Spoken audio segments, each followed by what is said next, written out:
Hello दोस्तों। तो कैसे हो आप सभी लोग। मेरा नाम है काजल और आप सभी का स्वागत है मेरी चैनल काजल्स कहानी मैं। तो दोस्तों, आज मैं लेके आई हूँ मेरी और मेरे अंकल के बीच हुए मस्त वाले क्रिकेट की कहानी। तो कैसे हमारे बीच क्रिकेट खेला गया और कैसे सब कुछ हुआ उसके बारे में बताऊंगी। मेरे अंकल मुझे बहुत पसंद करते हैं और मैं भी उनको बहुत पसंद करती हूँ। एक दिन ऐसा हुआ कि मेरा उनसे ज़बरदस्त वाला क्रिकेट मैच हो गया। अंकल ने मेरी खूब पिटाई की और मैंने सारे मज़े लिए। मैं उनसे सप्ताह में एक बार ज़रूर मिलती हूँ और उनके साथ क्रिकेट खेलती हूँ। मन की मेरा अंकल के साथ ये रिश्ता गलत है, तो कभी मुझे लगता है कि यह रिश्ता सही है। अगर मैं किसी लड़के से रिश्ता रखती हूँ तो हो सकता है वह अपने दोस्तों को बता दे, आज ना कल मेरी बात को मेरे रिश्तेदारों को और दूसरों को भी बता दे। पर मुझे लगता है कि अगर अंकल से मैं हमेशा ऐसे ही संबंध बनाकर रखूं तो किसी को भी पता नहीं चलेगा। यह सब कैसे हुआ अब मैं बताने जा रही हूँ। मैं ओपन स्कूल से 12वीं में पढ़ रही हूँ। मैंने कॉमर्स ले रखा है, पर मुझे कुछ ज़्यादा समझ नहीं आता है। तो एक दिन मैं और मेरी मम्मी दोनों ही अंकल के घर गए थे और उनसे बात की। मेरी माँ बोली कि भाई साहब, आप मेरी बेटी को मदद कीजिए ताकि वह किसी तरह से 12वीं पास कर जाए। आजकल शादी भी करने जाएंगे, किसी को बोलेंगे तो कम से कम 12वीं होना ज़रूरी है। आप ही मदद कर सकते हैं। आपको तो पता है मेरे पति को इसके पढ़ाई को लेकर कुछ भी लेना देना नहीं है। इसका बड़ा भाई काम में बिजी रहता है और मैं नहीं चाहती कि यह घर से बाहर जाकर ट्यूशन पढ़ें, क्योंकि आजकल ज़माना ख़राब है। आजकल तो लड़कियों के पीछे लोग लगे रहते हैं, उम्र का भी लिहाज नहीं करते। क्या लड़का क्या आदमी, जिसको देखो वही औरतों को लड़कियों को घूरते रहते हैं। तो मैं समझती हूँ कि इसे घर से बाहर इसे ना भेजूं। जब मेरी मम्मी अंकल से बात कर रही थी तब अंकल का ध्यान मेरे होठों पर, मेरे गाल पर और मेरे तरबूजों पर था। मुझे थोड़ा ठीक नहीं लगा, इसलिए मैंने अपना दुपट्टा सही करके अपने तरबूजों को ढकने लगे। तो अंकल ने इशारे में कहा, देखो सिमरन, कुछ पाने के लिए कुछ खोना पड़ता है। अगर तुम चाहती हैं कि मैं पढ़ लिख जाऊं तो कुछ खोना पड़ेगा। उस समय उनका ध्यान मेरे दोनों चने पर ही था। मैं समझ गई वह क्या कहना चाह रहे थे।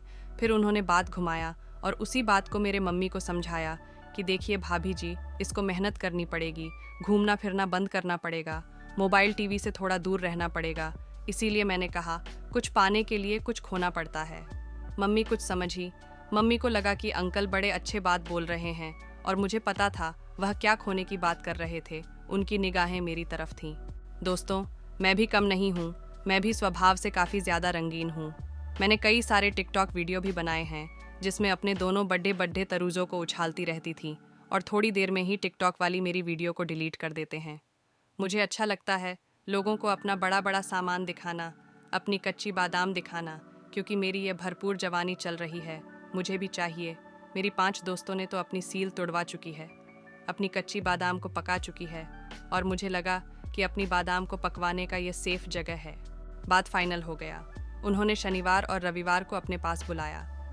शनिवार को अंकल जी की पत्नी, जिनको मैं आंटी कहती हूँ, वह नहीं रहती है। वह एनजीओ के लिए काम करते हैं, इसलिए वह शनिवार रविवार को वहीं जाती हैं। मैं शनिवार को उनके यहाँ पहुँच गई। उस दिन मैंने खुले गले का टॉप्स पहन के गई थी ताकि मेरी दोनों तरबूजें दिखाई दे, क्योंकि औरत के पास एक यही गहना होता है जिसको दिखाकर किसी को भी अपनी तरफ आकर्षित कर सकती है और मनचाहा काम करा सकती है। मम्मी मुझे गेट पर ही छोड़कर चली गई। मैं अंदर आ गई। अंकल जी ने दरवाज़ा बंद कर लिया। मैं उनके बेडरूम में गई और बेड पर बैठकर ही अपने सारे बुक पहले उनको दिखाने लगी। उन्होंने बोला, मैं पास कराने की गारंटी लेता हूँ। मैं तुम्हें पास करवा दूंगा और तुमसे कोई पैसे भी नहीं लूँगा, पर कुछ तो चाहिए मुझे। तो मैं सर झुकाकर उनको बोल दी, ज़रूर दूंगी। अगर आप मुझे 12वीं पास करा देंगे तो मेरा भी इज्जत बन जाएगा। अगर किसी चीज़ से मेरा इज्जत बन रहा है तो थोड़ा सा इज्जत आपको देने में मुझे कोई दिक्कत नहीं होगी। अंकल जी बोले, शाबाश, तुम समझ गई। तो फिर अंकल जी बोले, फिर कहाँ से शुरू करें, पहले कौन सा काम करें। तो मैं बोली, फिर भी आप मुझे नहीं पढ़ा पाएंगे जब तक आप मुझे पा नहीं लेते। और मैं उनके तरफ देखने लगी। वह मेरे करीब आ गए और बोले, देखो, यह बातें हम दोनों के बीच में रहने चाहिए, किसी को भी मत बताना। मैं बोली, मैं क्यों बोलूँगी, कोई लड़कियाँ कभी भी किसी को कुछ नहीं बोलती हैं, और ख़ासकर जब अपने से बड़े इंसान से कोई मस्त वाला क्रिकेट खेल बनाता है तो वह कभी भी किसी से शेयर नहीं करता, और मैं भी नहीं कहूँगी। इतना कहकर वो मेरे करीब आ गए, मेरे हाथ को पकड़े मेरे तरफ देखने लगे। मेरे होंठ काँप रहे थे। मुझे डर भी लग रहा था कि पता नहीं क्या होगा, पर मुझे यह भी पता था किसी एक्सपीरियंस इंसान से पहली बार अगर क्रिकेट मैच खेला जाए तो कोई दिक्कत नहीं आती है। मैं भी उनको देखने लगी, वह भी मुझे देखने लगे और धीरे धीरे हम दोनों कब करीब आ गए पता ही नहीं चला। वह मेरे होंठ का रस पीने लगे, मैं भी उनके होंठ का रस पीने लगी। धीरे धीरे वह मेरी गाल को सहलाने लगे, धीरे धीरे अपना हाथ वह मेरे पीठ पर रखे। मेरे पूरे शरीर में करंट आ रहा था, ऐसा लग रहा था कि मैं पागल हो जाऊंगी। मेरे होंठ सूखने लगे थे और उनकी भी सांसें तेज तेज चलने लगी थी। मुझे लिटा दिए, मेरे को पूरा खोल दिया और सब हटा दिया। जब उन्होंने दोनों बड़े बड़े गोल गोल सॉलिड तरबूजों को देखा तो उनसे रहा नहीं गया। वह तुरंत ही मेरे दोनों तरबूजों को अपने हाथों से मसलने लगे, मुझे और खेलने लगे। लेकिन थोड़ा थोड़ा दर्द भी हो रहा था और अच्छा भी लग रहा था, पर जो भी हो रहा था बहुत अच्छा हो रहा था। मेरे सिसकारियाँ निकल रही थीं, मैं परेशान हो रही थी, मेरी बादाम से पानी निकल रहा था।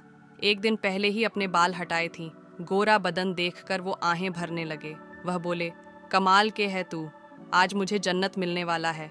कब से तुम्हें सोचकर रात को गन्ने से पानी निकाल लेता हूँ। तो मैं बोली, अब आपको ये सब करने की ज़रूरत नहीं है, अब मैं आपको मिल गई हूँ, शनिवार रविवार। इसके लिए हम दोनों 1 घंटा रखेंगे, पढ़ाई भी ज़रूरी है और वो भी तो ज़रूरी है।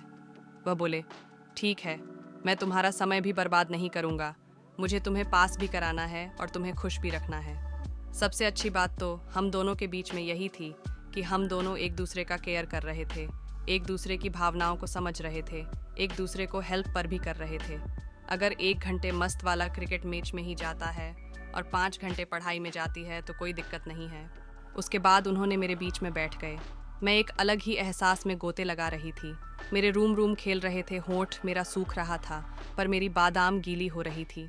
उन्होंने मेरे दोनों टांगों को अपने कंधे पर रखा, अपने नागराज से चौके छक्के मरने लगे।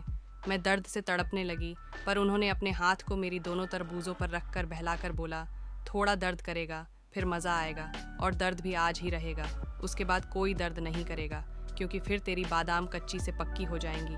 उसके बाद तुम चाहो तो अपनी ज़िंदगी के मज़े लो। ठीक है, ऐसा ही हुआ दोस्तों।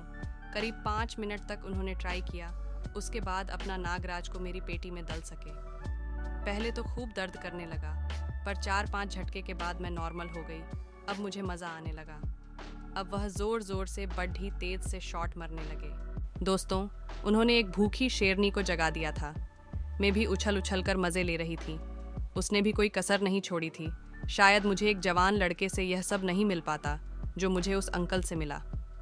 हम दोनों पसीने पसीने हो गए थे और फिर बैठकर बातें करने लगे। दोस्तों, पिछले शनिवार को तो कोई पढ़ाई नहीं हुई, रविवार को किसी काम से मुझे बाहर जाना पड़ा तो मैं पढ़ने नहीं गई। अब देखें इस शनिवार को क्या होता है।